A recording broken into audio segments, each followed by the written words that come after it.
अस्सलाम वालेकुम रहमतुल्लाहि व बरकातुहू। आज की वीडियो में हम बात करेंगे कि कोई शख्स नमाज पढ़ता है और वो नमाज में चाहता है कि वो लंबी क़राअत करे, यानी ज़्यादा देर तक क़राअत करे, हुसूल सवाब की नीयत से वो ऐसा करना चाहता है। तो ये बहुत अच्छी बात है। खुशू और खुजू में इजाफ़े के लिए ये एक बहुत अहम तरीन ज़रिया है। अब सवाल यह है कि किसी शख्स को कुरान मजीद की एक ही सूरत याद है, मिसाल के तौर पर कुल हुवल्लाहु अहद याद है, तो क्या वो इस कुल हुवल्लाहु अहद को अपनी नमाज में बार बार रिपीट कर सकता है? जी बिल्कुल कर सकता है।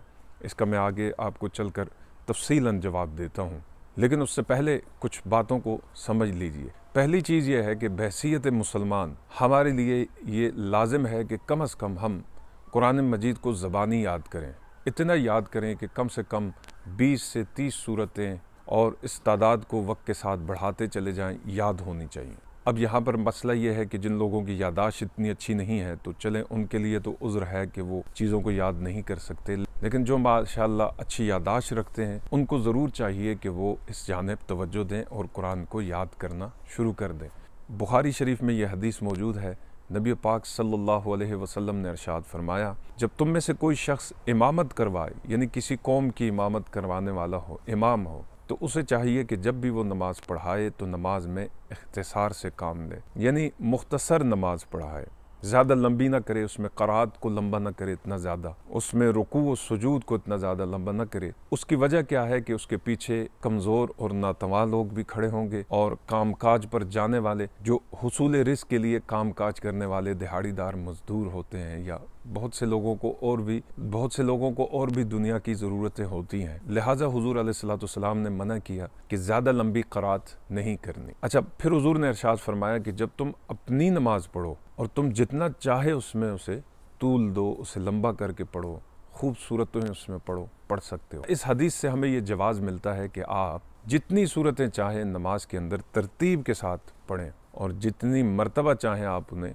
पढ़ सकते हैं, कोई हर्ज नहीं है। लेकिन ध्यान ये रखिएगा कि नमाज का वक्त जो है निकल ना जाए। अगर वक्त मौजूद है, वक्त अपने दामन में वसअत रखता है, तो आप जितनी चाहे अपनी नमाज को लंबा कर सकते। अब वो शख्स की जैसे एक या दो सूरतों से ज़ायद सूरतें याद नहीं हैं, तो वो भी जो सूरतें उसे याद हैं उन्हें बार बार पढ़ सकता है। जितनी बार उसका दिल चाहता है वो उसे ज़रूर पढ़ सकता है, और जितना कुरान पढ़ा जाएगा उतना सवाब ज़्यादा होगा। अब यहाँ मिसाल ले लें कि एक शख्स है जिसे सिर्फ कुल हुवल्लाहु अहद ही आती है, तो अब उसे चाहिए कि वो कुरान की दीगर सूरतों को भी याद करना शुरू कर दे। इंशाअल्लाह जब आप इरादा बना लेते हैं, जब आप तहिया कर लेते हैं किसी चीज़ को करने का, तो अल्लाह ताला उसमें अपनी बरकत को ज़रूर शामिल करता है। कुरान का माना क्या है? कुरान का माना यह है बार बार पढ़ा जाने वाला अल्लाह का कलाम, यानी जिसे बार बार पढ़ा जाता है। और इंसानी फितरत है, इंसानी आदत है कि इंसान जिस चीज़ का बार बार तकरार करता है, जिस चीज़ को बार बार पढ़ता है, वो उसे अज़बर हो जाती है, उसे याद हो जाती है। तो इंशाअल्लाह ये अल्लाह का कलाम है, तो अल्लाह का ख़ास करम होगा, आप ज़रूर इसे